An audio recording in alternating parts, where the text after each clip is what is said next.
G'day folks, my name's Dave Johnston.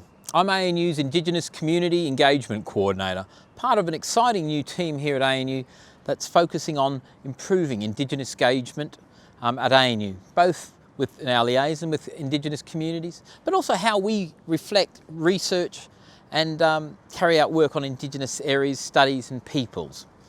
Basically ensuring that we have an ethical balance and we're not doing any harm and that we're treating Indigenous peoples with respect. I've been privileged. I started studying here 35 years ago and now I'm back doing my PhD and helping to develop an engagement strategy here for ANU. So I've had the privilege of working for many years as an archaeologist and anthropologist with hundreds of Indigenous communities. I'm not specifically a kangaroo expert, but I've been invited by Louise to present to you today a little bit about what I know from a range of areas. So I'd like to be able to share that, and I'm pleased to be able to present or have an online discussion with you. And I've got a couple of questions Louise has sent me. The first one, importance of kangaroos, for example, totem, spiritual food source as part of the ecology. Well, as an archaeologist, I know from the archaeological record and working with so many communities, kangaroos being one of our key, marsupials, are, a major food source for many communities. Some areas, they are the totem or connection to that people, so people can't eat them. They're utilised as a main source of food all over the country. Their bones, the kangaroo sinew in the tail was used as a twine when it was moist to wrap spear points or things onto shafts. So it was a string but with an adhesive quality, then maybe wrapped with a spinifex resin. So kangaroo tail is the most favoured bit of kangaroo by many Aboriginal groups to eat. And of course we've got so many species in different areas, so you actually had an association knowledge of that species in your particular part of Australia, your country. Totems are important. There are kangaroo totems anywhere in many of our language groups. As you know, we had between 350 to 500 different language groups. Some say even as many as 700. So yes, the totems, if that was your totem, you couldn't eat that particular one. So other areas it might be possum or platypus or something. We know kangaroo bones and components have been used for years. They used to use the kangaroo skin or the bladder at times. They used to wrap it, which was, I think, the origins of Aussie rules, when people were kicking around a pellet blown up or the bladder. The skins, as we know, kangaroo skins were used throughout the country for warmth, for actually making little mats for feet in hot desert areas. We know the kangaroo teeth were used as decorative items to make necklaces. The famous kangaroo, the burial of the special elder female down near Cooma at Bundanoon, had the teeth of 27 different kangaroos, the key teeth, to make a necklace. So it was used for adornment, for special people, for a range of things. Kangaroo bone was used and sharpened. The femur and tibia and ulna, radius, were used to sharpen to make needles, for sewing, for string. They were also used to sharpen to make spear points, hafted onto a block of wood. We know bone was used for many purposes. Of course, the meat was majorly used and cooked throughout millennia. A very important food source. Teeth, every bit of the animal was certainly utilised and cooked and used. And they were in ample numbers, so that, and if you could get up close enough, you could spear them. The next question, opinions on current kangaroo management systems, e.g. culling, relocation, whether the animals are used afterwards. Look, this is a controversial topic around the country. My only knowledge really is here in Canberra. I've been here 35 years. Okay, what the problems we have now is, of course, we have roads, we have farms, fences, so the herding or the natural patterns of distribution and movement of kangaroos are restricted. Also, there are periods of wet and grass where the numbers fluctuate.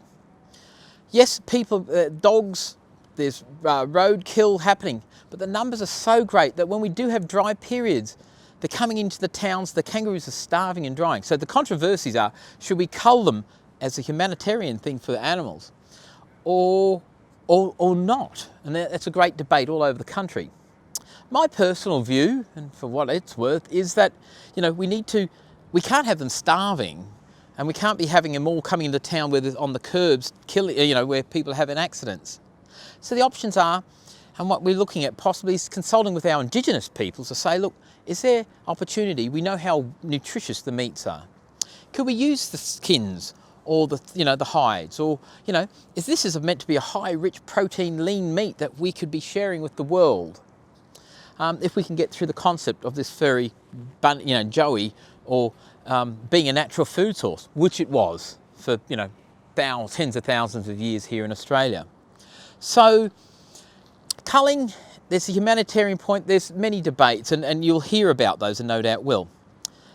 They are still a natural food source for Indigenous Australians, and I think it's a food source that we could healthily utilise and share with the rest of the world. Opinions on the current culling, that's, I think we need when there's over too many of the population, we do need to cull. But at the moment in Canberra, the carcasses are being dumped in the tip.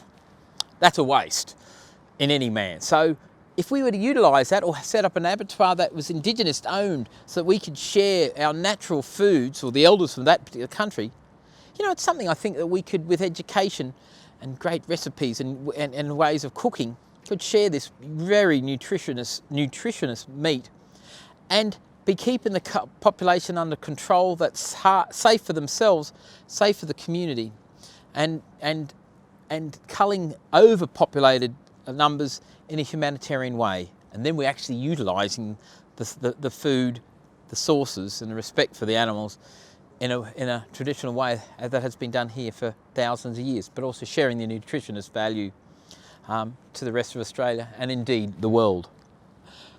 Maybe something on effects of colonisation, landscape change. Well, like all animals, firstly, now we had the bushfires taking out natural habitats, the remnants that are left.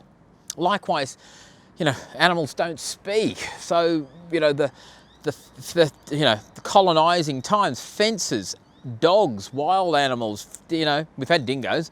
The life of them, it's rather chaotic, surviving in a urban, moderated landscape. It is a big issue. But if we have reserves and areas and parks, that's fine.